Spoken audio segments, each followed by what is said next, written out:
Arkadaşlar bak, Razində işlədiyimiz villadır. Tezden çağırırlar. O ışık yanmırdı. Üstteki balkonun içinden mesela karanlık verip onu düzelttik. İki tane de taş o taraftan kırmıştılar. Onları geldik düzelttik. Görsen kaşan bir iş işlemi.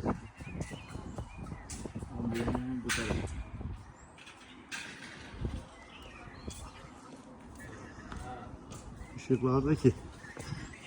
Işıklardaki bak, en içine, balkonun içine bak, tam oturak özellikle. Güzel bir yolumuz var, görseniz. Aşağıda yani biri var, girintili, çıkıntılı böyle şey olsun hadi. Şişsin. Bir de var ki şişmir, yani yaxşı yerinde. Böyle bir şey. Yukarılar, şeyler, hamısı. Üst cərgənin qaranı altı, iki tane krişada, iki tane de bunlar.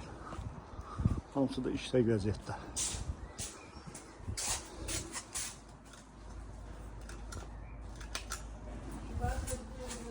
Bu da yerdə stil qapı.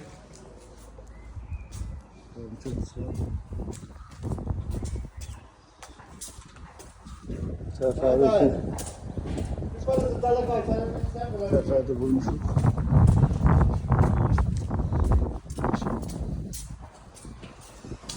Bu da bunun arkası.